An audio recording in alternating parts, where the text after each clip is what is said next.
All right, good morning, everybody. My name is Michael Bohl. I'm going to be presenting this morning on why and how to build an innovation education program. This is a topic and something near and dear to my heart that I feel really very passionate about. Here are my disclosures. I want to just start with a quick story from when I was a junior resident. I got home from call and my two older kids were greeted me at the door, super excited to see me because they had this idea to build this trap for mom. They were going to build this trap and lure mom into it and trap her. And they just started going a million miles an hour about what this idea, how they were going to build this, and it was going to be this and that. And they just immediately kind of ran right over me, and I didn't really understand it. And I just said, "Yeah, sounds great. Go for it." And their response was like, "Okay." And then about 2 minutes later, they came back and like, "Dad, we have no idea. What do we use? How do we hang something from the ceiling? Do we, And when I heard that, I was like, "All right, let's slow down and sit down." And we drew some pictures and we started talking about it. And this is what so here's the kids hiding. There's a little note there that says free chocolate. So you gotta lure mom into the trap.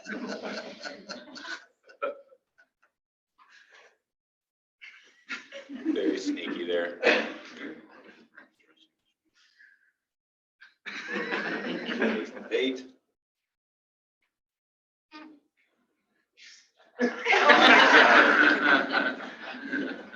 You release the dog and you're all set.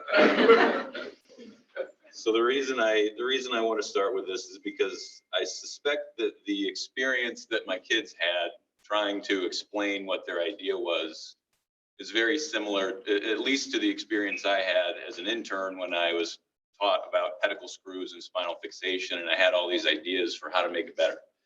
I went to one attending trying to describe this, and they said, "Yeah, just go file a provisional patent and come back to me." And I, of course, had no idea how to do that. I went and talked to another one. They said, "You got to get a functional prototype built and then come talk to me." And of course, I had no idea how to do that. And so that was sort of the impetus behind what I spent most of my residency doing, which was building the Barrow Innovation Center. This is a separate topic, but basically what this was an innovation education program that brought together all the resources one might need to learn how to innovate and then actually proceed with building your innovations. And so with this in place, I was very quickly able to go from this nebulous idea about how I might make a screw better to a professional drawing of that, to a functional prototype, to a biomechanical study in our lab looking at it, to a now granted patent. And so this, and we saw this over and over again. Once we put these resources together, it was amazing how exponential the increase in innovation output became. And over my 4 or 5 years, of leading that effort, I've really come to believe that innovation is foundational to what it means to be a physician. We spend a lot of time in school, 4 years of college, 4 years of medical school, however many years of residency and fellowship.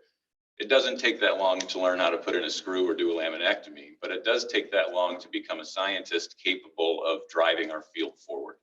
And that is really what we are all here to do, right? Obviously, our clinical practices are incredibly important, and that's a key part of what we do, but we have so much more to offer that. We're educated far beyond just being able to help the person in front of us. And we do that largely, I think, through innovation. And so teaching people how to innovate is critically important, especially in residency education. The challenge, though, is that innovation is hard.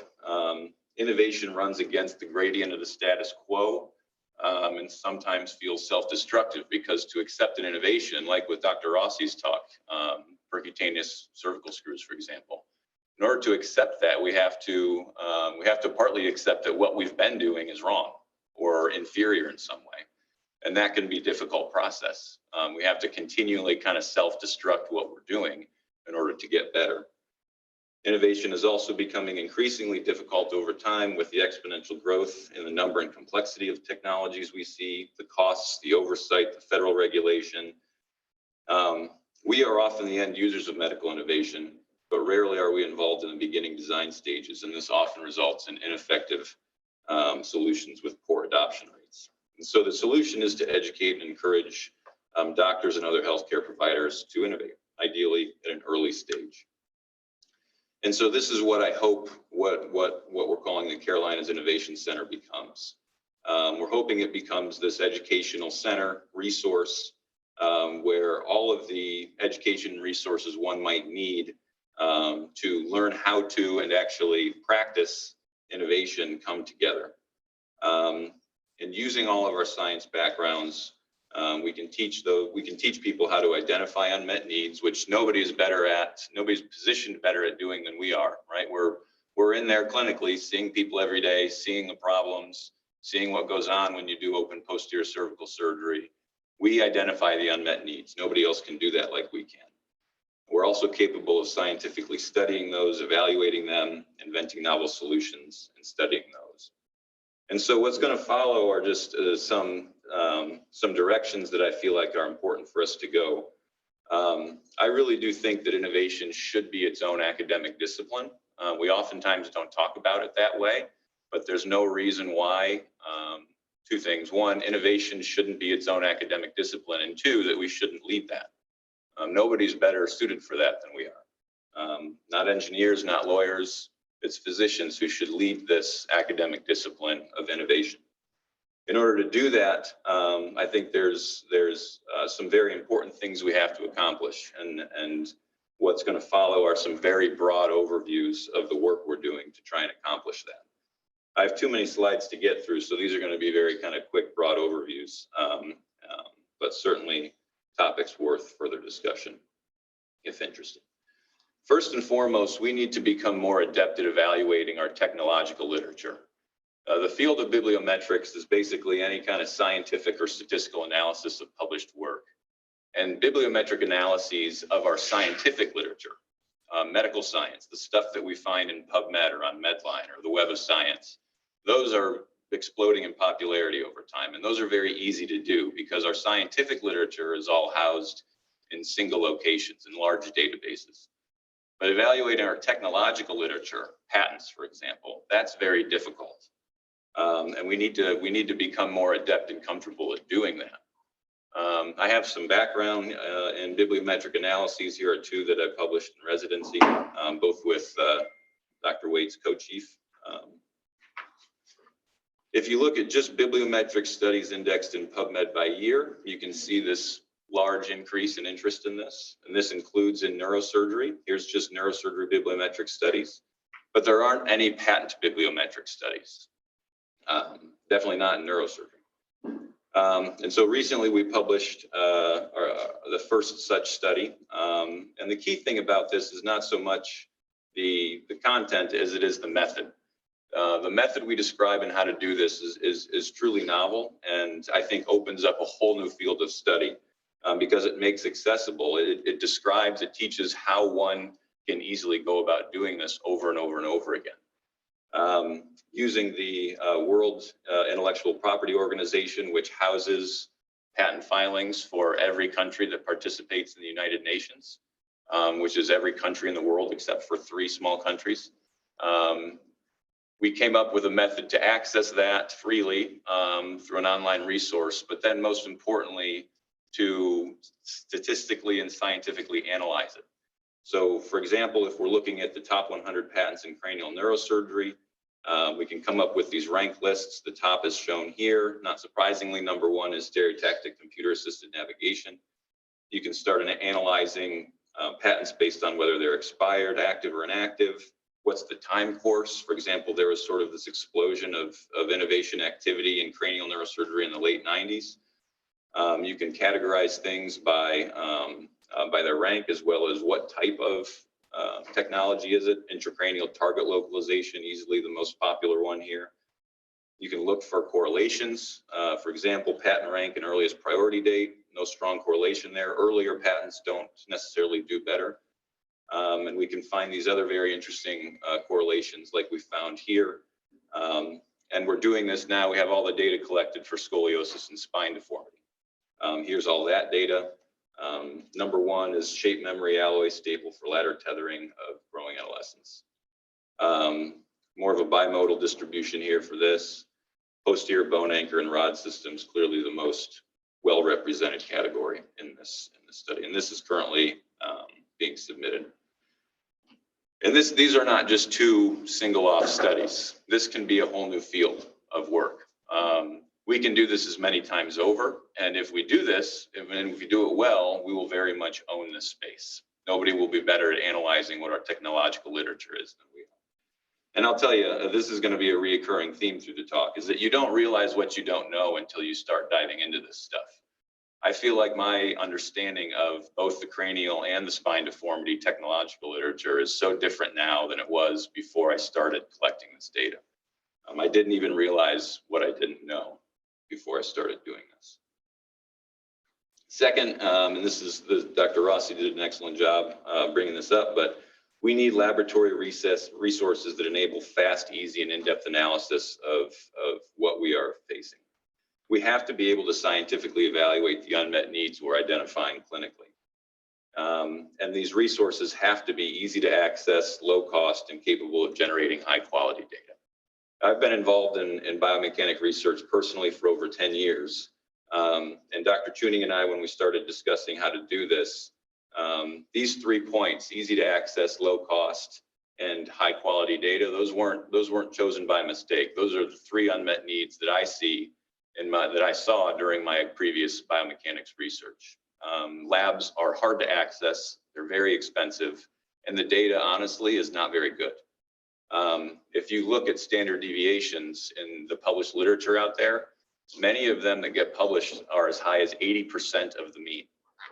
And so what does that even mean? That means if your mean pullout strength is 100, 2/3 of your data is between 20 and 180. That's just bad data, right? But that's what's commonly getting published. So there's a tremendous opportunity to do this in an easier to access fashion at less cost, at higher quality. And you can't really beat that combination. We built the lab for less than $7,000. Whenever you see a data signal like this, it should really stick out. It really deserves closer evaluation. This big peak in the middle is our data. And this is every biomechanics study published in the last 20 years on PubMed that reports an axial pullout, a standard deviation, and an N value, a number of specimens. And again, some of these relative standard deviations are 80%, 70%, 50%. The relative standard deviation we regularly get in our lab is less than 10%. And so we're going to be better able at finding clinically meaningful, significant differences between test groups. It's cheap. The study that Dr. Rossi mentioned, that cost dollars, not tens of dollars, okay, maybe $5 worth of material in total. And it took us 2 weeks, and it largely took 2 weeks because 2 of our 3 3D printers are down. Okay, this is going to become a less than a week turnover when we get ideas like this. And this is hugely powerful. Any question we have clinically, we can very quickly go to the lab and get answered. Does taking a screw out, checking it, and putting it back in change the strength? Our data suggests no. What are the correlations between torque, insertional torque, and pullout? That's well studied. Using high quality data, do we see that to be true? We can do repetition studies. Does putting a screw in a little bit further or taking it out a little bit affect its strength? We can do this over and over and over again, generating good data. All of the error bars you see here are 95% confidence intervals. So any 2 that don't overlap has a significance of less than 0.05 p-value. We also need to be able to model more complex systems, right? Not everything is just an axial pullout test. This is something I'm pretty excited about. This is another project Dr. Tuning and I have been working on. For a number of reasons, I've been wanting to do this. Sometimes you encounter a problem over and over again, like proximal junctional kyphosis and spine deformity, like pedicle screw haloing and pseudoarthrosis, or anybody who does any surgery. And you need to come up with a more complex model to study it, right? There's nothing better than having a functional model that recreates the problem you see, because it gives you the opportunity to rapidly test things, to make things fail and see, and then start enacting changes and see what happens.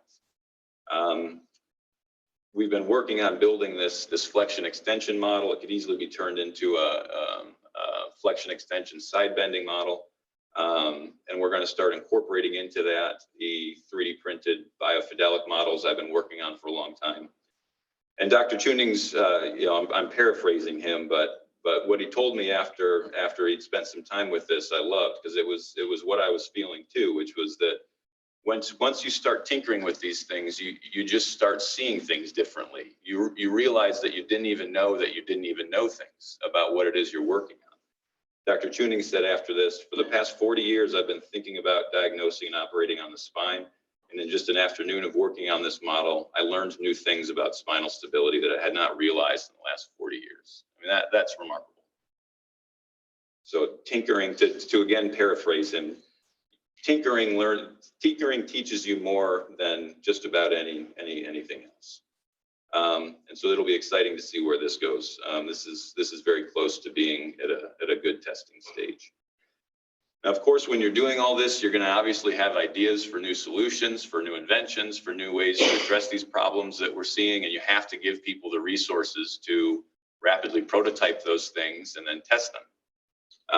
And so a big part of this is you got to have a rapid prototyping lab. Currently, we have capability to do FDM and SLA 3D printing, which are two very different kinds. I'm happy to explain those offline if anybody's interested, as well as 3 and 4 axis laser cutting, 3 and 4 axis CNC machining, wood and metalworking. And this is enough to get a lot of the prototyping work done that we need to get done. And so, for example, let's say you want to take on a project to improve intraoperative suction, because we've all been there. We've all had the suckers go down numerous times over. You take the intraoperative scenario, okay? Build a synthetic model, something that you can easily test and study. This is a synthetic model I made for this. This wasn't quite enough, though. I needed something better, so we made this kind of synthetic blood, these synthetic bone chips, soft tissue stuff, and just red water with gelatin in it for clot. And then make your suction circuit, and then start testing, start collecting data. We started with just a regular 15 French Fraser tip. We started making simple modifications to those suckers to see how that impacts sucker performance. Then we started 3D printing new designs. To start with, we just 3D printed a replica of the 15 Fraser tip. Can I 3D print a sucker and have it perform the same way the real sucker does? That's a good first test, and the answer is yes. Here's a 3D printed one right next to the real metal one. And those two performed exactly, not exactly the same, but no significant difference between their performance. And then just start inventing new suckers, you know, change aspects of it, see what matters. The first 3 we invented are here. 3D print them, test them, do a 500 cc water time test, do a 500 cc blood test. We measured the time it takes to evacuate that, how many blockages, the types of blockages. And again, the things I learned doing this study, I look at suction totally differently now. For example, this little bell bottom type sucker design that I made, it was the fastest sucker at evacuating 500 cc's of water, but it was by far the slowest one with the synthetic blood, and it's because of that constriction point. All of the bone chips and soft tissue, it all just got compacted right into that thing, and it was impossible to clear.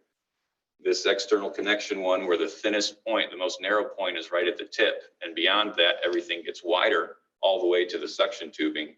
That was by far the best sucker when you were using it in a synthetic bloody environment.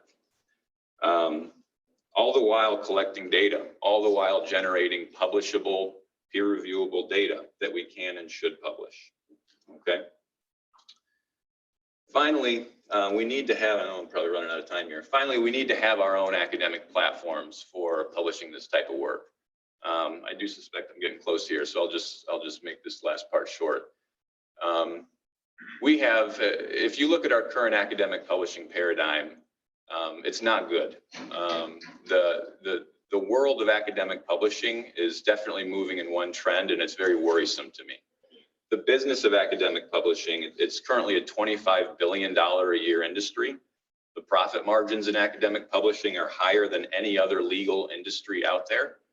And in just my 10 to 15 years of academic publishing, I've seen a clear trend towards higher and higher article processing charges, editing fees, fewer and fewer journals that don't make authors pay to submit their work. Now, previously, the standard was we just give our work away for free, and in exchange, they publish it, which is largely generous considering we're also the ones doing the peer review for free.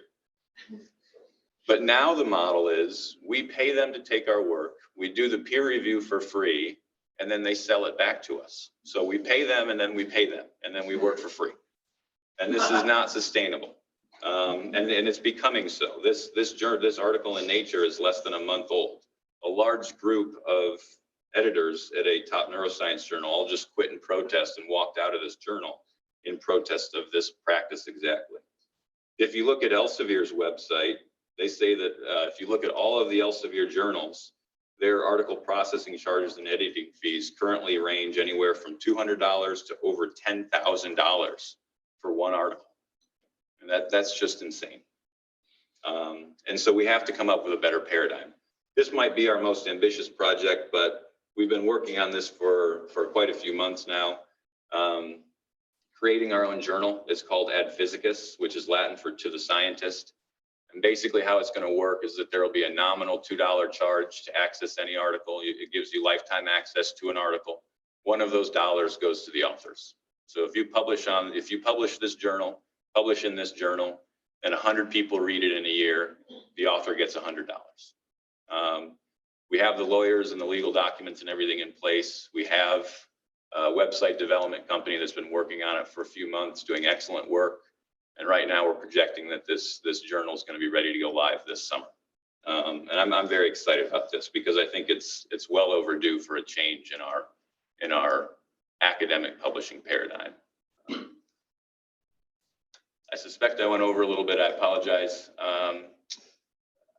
I feel really passionate about this, and I don't see any reason why we can't establish innovation as its own academic discipline and also lead that charge. This is how we make, this is the general process of how we make our care better, of how we advance our fields. And it's well worth studying at, practicing at, and trying to get better at. Thank you, guys.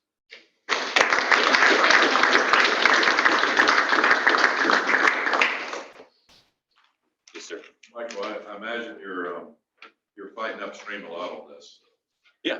And congratulations on having the courage and the spine to do that.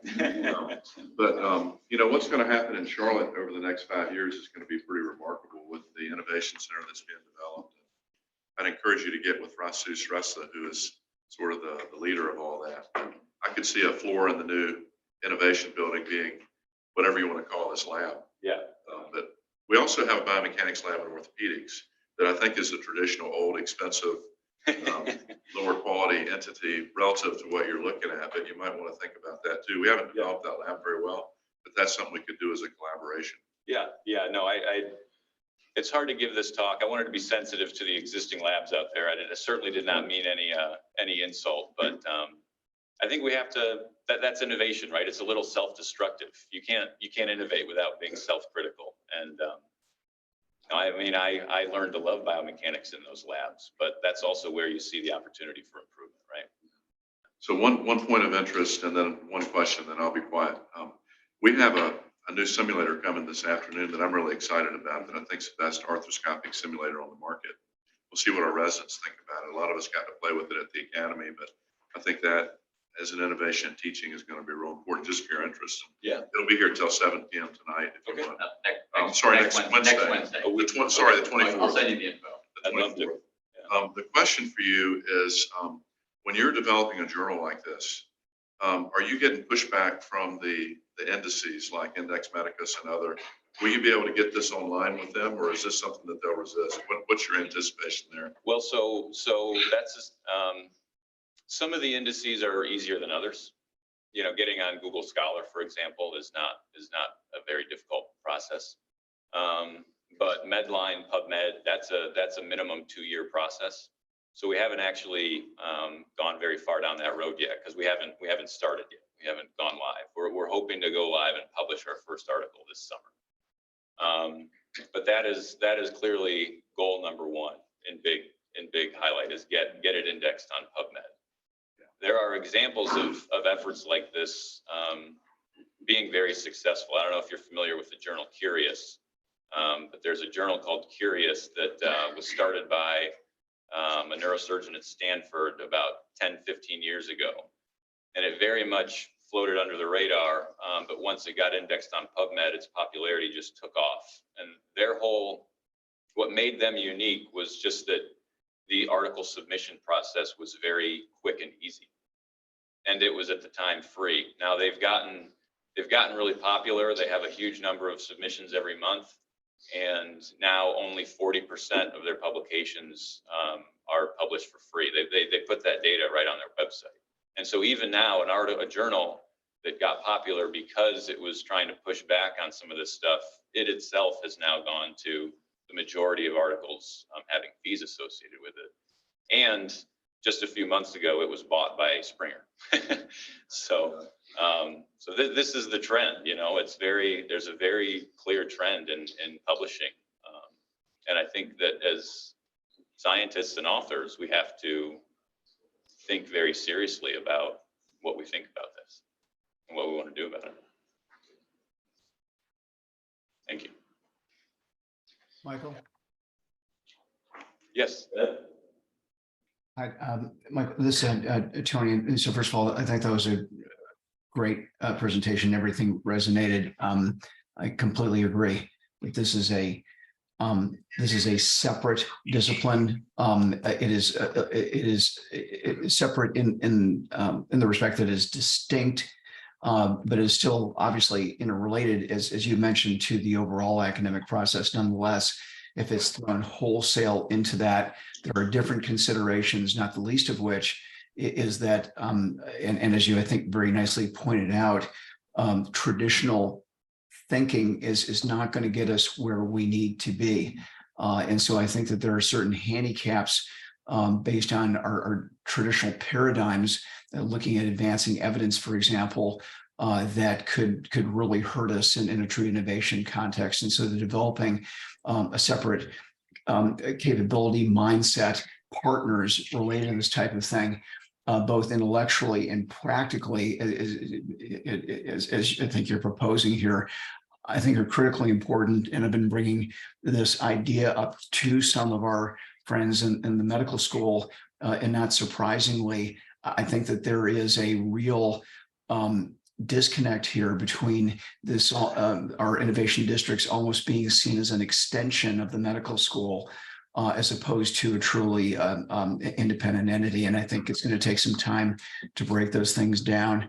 The only other thing I want to mention is that this, I remember, I don't know if you cited this specific article, but there's an article in The Economist 2 years ago listing medical publishing as, is that The Economist? Okay, great. Yeah, so in any event, it was, it blew my mind. They literally said the highest margin in virtually any field was in medical publishing. And they were calling that out. Interestingly, it wasn't so much as a problem as like how lucky it would be to actually be commandeering other individuals' high-end intellectual property and making a profit on them and having them beg you, you having to beg them for access to their journals. I think that the only thing when you kind of talk about disruption is that there are some paradigms that, I'm not saying that we shouldn't deconstruct, but if you kind of look at these journals that are not necessarily associated with a broader mission, New England Journal of Medicine, for example, very, very high quality, but the survival of that paradigm is not related to, for example, a large specialty entity. I can tell you straight up, neurosurgery, organized neurosurgery would take a major hit if tomorrow the revenue from the journals wasn't part of the overall mission. And that mission is supporting research and supporting education, supporting other things. So I think that there are some situations where, again, that paradigm has been supporting different efforts. I would just appeal that as we kind of look at this, we think not only about, whether or not you get exploiting doctors and nurses. I think that's exactly what's going on with some of these journals. But is there a way for these efforts to also take into account some of the good that has been produced, at least in a specialty context? I'm sure orthopedics experiences the same thing as neurosurgery in terms of where those revenues go. It isn't going into the pockets again of people, in a separate business entity. It's being widely distributed back to the specialty. Is what I'd like to think of as an investment. So, and I'm not saying that I have an answer to that, but I think as this medical publishing thing gets deconstructed, we're going to see obvious impacts, but maybe not so obvious impacts as time goes on. And you could say that that's probably the case for a lot of innovation. Yeah, thank you, Dr. Asher. I agree. I mean, this is the risk, right? I certainly don't. There are a lot of great things about academic publishing as it exists. So I certainly don't intend to deconstruct it entirely, but seems like we shouldn't be afraid to rock the boat a little bit, so to speak. I mean, addressing Tony's comments as well as what T said earlier, the classic currency in academics is publications. It's PubMed, PubMed, right? PubMed cited publications. But I think you're right. Like, look at the big changes we've seen across our society, and disruption is part of that. Uber, Lyft. I mean, look at golf. Look at the Live Golf Tour. I mean, they're having the same issues right now because they tried to disrupt things, tried to change things. I personally don't love it, but they are disrupting it. They have made changes to the old guard. But those folks who change tours, they don't get world ranking points anymore. It's kind of very, very similar to not getting that academic currency from a publication. But to bring it back to our local environment, so I'm on the P&T committee at Wake Forest, and we have actually just agreed to change the CV format to start including peer-reviewed publications other than PubMed index. So there'll be a place for them. Currently you're not getting the same credit for it, but like that's a starting place for it. Same thing with there's a huge growth in collaborative studies that have 50, the metric papers. So how those are being cited and recognized is changing, but it's not nothing. So I don't think that this is a throwaway publication if you choose to do this. So I think that it's great to see some disruption. Again, I've dealt with a lot of new journals earlier in their sort of nascence where they don't have that. But like you said, if you go through the proper channels in 2 years, you can get indexed, and that's a game changer. So really applaud the innovation and thought process. So thanks to both of you for presenting today, and really enjoyed the talks. Thanks. Thank you.